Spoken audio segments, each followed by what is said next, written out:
ఆయన అన్నాడు, నేను పైకెత్తబడినప్పుడు అనేకులను నా యొద్దకు నేను ఆకర్షించుకుంటాను అని. ఎంత చక్కని మాట. నిజమే, ఆయన కలువరి శిలువలో చనిపోయాడు గనక, రక్తము కార్చి ప్రాణం పెట్టాడు గనక మనందరం ఆయన దగ్గరికి రాగలిగాం. మనల్ని ప్రభు ఆకర్షించుకున్నాడు. మనం ఆ రీతిగా రక్షణ పొందగలిగాం. ఈ రోజున ఈ రక్షణ ఆనందంతో సంతోషంగా ఉండగలుగుతున్నాము అంటే ప్రభు దగ్గరికి మనం వచ్చాం కాబట్టి. అది మన గొప్పతనం కాదు, మన శక్తి సామర్థ్యాలు కాదు, మన తెలివి కాదు. చాలాసార్లు మనం ఇలాంటి గర్వాన్ని కూడా చోటిస్తూ ఉంటాం.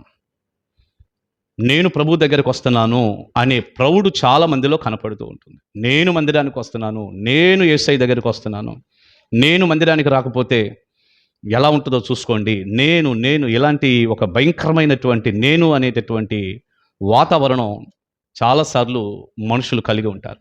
అంటే మనం వెళ్ళటం కూడా చాలా గొప్ప అని. ప్రియ బిడ్డ, మనం రాలేదు ఆయన దగ్గరికి. ఆయన తన కృపను బట్టి మనల్ని ఆకర్షించుకున్నాడు.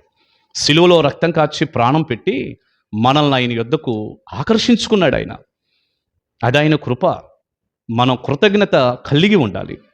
ఎప్పుడు కూడా గర్వించటానికి వీలు లేదు. సరే, నేను ఈ సమయంలో మిమ్మల్ని ఒక చక్కని మాట అడుగుతున్నా. యేసు ప్రభువారు పైకెత్తబడినప్పుడు అనేకులను ఆకర్షించుకుంటానన్నాడుగా. మీరు ప్రభు దగ్గరికి వచ్చారా? వచ్చి వెనక్కి వెళ్ళిపోయారా? ఒకవేళ వచ్చాంగానండి మేము వెనక్కి వెళ్ళిపోయాం అంటారా? నిజమే, చాలాసార్లు ఈ మధ్య గమనించినప్పుడు అండి, చాలామంది మేము మరలా తిరిగి వెళ్ళిపోయాం, గర్వాపసి, మేము వెళ్ళిపోతున్నాం, మళ్ళీ లోకంలో కలిసిపోతాం, మళ్ళీ పాత పద్ధతుల్లోకి వెళ్తాం, ఇలాంటివి చాలా చెప్పటం మనం వింటూ ఉంటాం. ప్రియులారా, ప్రభువుని వదిలిపెట్టి మళ్ళా వెళ్ళిపోవటం అంత మంచి పని ఎప్పటికీ కాదు. ఆయన మనల్ని ఆకర్షించుకున్నాడు, ఆయన యొద్దకు పిలిచాడు. ఆయన యొద్దకు వచ్చువారు ఎవరిని కూడా త్రోసివేసే దేవుడు కాడు అని యోహాను సువార్త 6:37లో మనం చదువుతాం. ఆయన్ని వదిలిపెట్టి వెళ్ళటం అంత క్షేమం కాదు. ఆయన్ని వదిలిపెట్టి వెళ్ళటం అంత మంచిది కాదు.